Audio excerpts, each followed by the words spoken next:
दोस्तों, आज की कहानी एक लव स्टोरी है। आशा करती हूँ आपको पसंद आएगी। चलिए कहानी की शुरुआत करते हैं। राहुल जब से मेरी ज़िंदगी से गया है तब से मुझे लड़कों की शक्ल से भी नफरत हो गई है। उसे मैंने बहुत प्यार किया और जब वो बिना बताए एक दिन ऐसे ही भाग गया तब मुझे लगा कि दुनिया में से प्यार नाम की कोई चीज़ ही नहीं होती।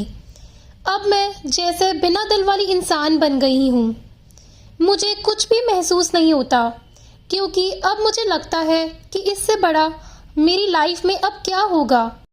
इसीलिए आज मेरे मम्मी पापा के बोलने पर मैं तैयार हो गई एक लड़के से शादी करने को। पापा का बोलना था कि एक बार उस लड़के से मिल लो। मैंने मना किया क्योंकि जिसको मैं इतने सालों तक साथ में रहकर नहीं पहचान पाई तो अब एक छोटी सी मुलाकात से एक अजनबी को क्या पहचान पाऊंगी। लेकिन लड़का भी मुझसे मिलना चाहता था। मैंने उसको मिलने को हामी भर दी।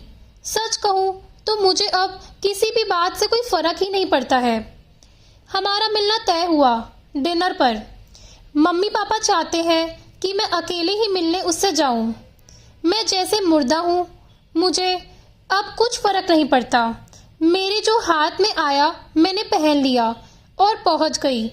देखा तो वो मेरे लिए वहां बैठकर इंतजार कर रहा था। मुझे देखते ही मेरे पास आया और मेरा नाम पूछता है। सामने जाकर मैं उसके बैठ गई। उसकी आंखों में चमक थी, लेकिन मैं इस चमक को जानती हूँ। यह हर लड़का दिखाता है पहली मुलाकात में।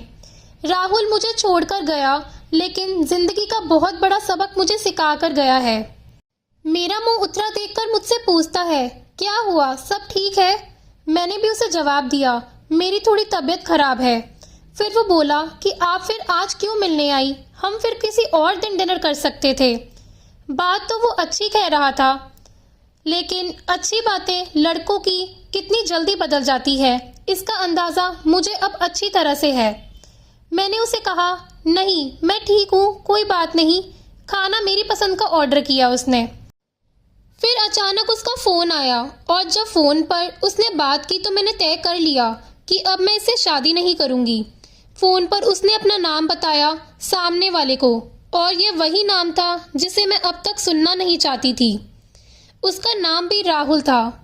मैं भी हैरान थी। मैं इतनी ज़्यादा खोई हुई थी कि मैंने उसका नाम नहीं पूछा, ना मम्मी पापा से और ना ही उससे। मैं एकदम से खड़ी हो गई और उसको बोला कि मैं जा रही हूँ, मेरी तबीयत ज़्यादा ख़राब है। वो जैसा घबरा गया।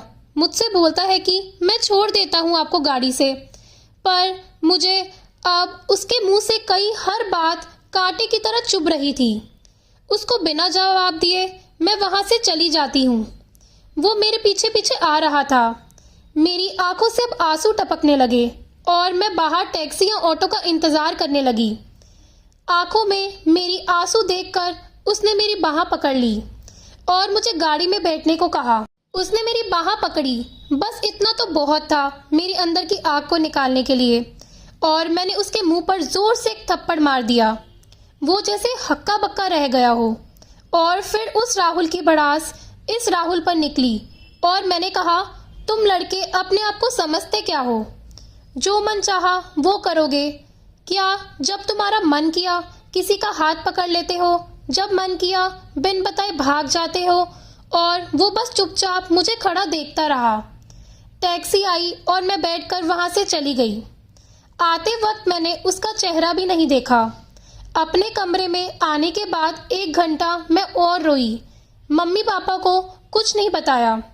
सुबह मैं जागी, लेकिन सच बताऊं तो रात को जो भी मैंने किया उसका मुझे कोई अफसोस नहीं हो रहा था। मुझे लग रहा था कि ये थप्पड़ मैंने उसी राहुल को मारा है। थोड़ी देर बाद ही बाहर हॉल से मुझे कुछ आवाज़ें आने लगी। मम्मी मेरा दरवाज़ा बजा रही थी। मैंने दरवाज़ा खोला। मम्मी बोलती है कि राहुल आया है अपने मम्मी पापा के साथ, जल्दी तैयार होकर नीचे आ जाओ। मुझे पता चल गया था कि वो ज़रूर कल रात की बात करने आया होगा, लेकिन मुझे कोई डर नहीं था। मैं नीचे गई।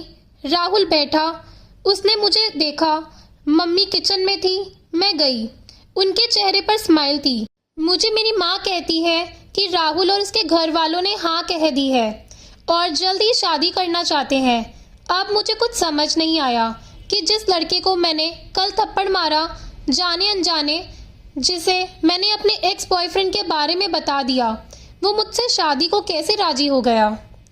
ऐसे तो मेरे लिए उसका नाम ही काफ़ी था ना करने को, पर इस बात को जानने के लिए मैंने मम्मी को बोला कि मुझे उससे बात करनी है। वो फिर मेरे कमरे में आया और पहली बार मुझे लगा मैंने उसे देखा। दिखने में बुरा नहीं है, बोला जाए तो हैंडसम था। तब मुझे यह भी पता चला कि ऐसा क्यों बोलते हैं कि गुस्से में इंसान अंधा हो जाता है। मेरे बिना सवाल किए उसने बोलना शुरू किया। बोला कि मुझे पता है कि आपके साथ पहले शायद धोखा हुआ है और किस हद तक आप सच्ची हैं, यह भी मुझे कल रात पता चल गया। इसीलिए मुझे आपसे कल रात ही प्यार हो गया और मैं चाहता हूँ कि आप मुझे मौका दें आपको गलत साबित करने के लिए। सभी लड़के एक जैसे नहीं होते। उसकी ये बात सुनकर मैं ना नहीं कह सकी। एक वो राहुल था जो मुझे प्यार पर से विश्वास उठा गया और एक ये राहुल था जो फिर से मुझे बिलीव करा रहा था कि प्यार होता है। दोस्तों, अगर आपको ये कहानी पसंद आई हो तो प्लीज़ लाइक करना और चैनल को सब्सक्राइब करना। धन्यवाद।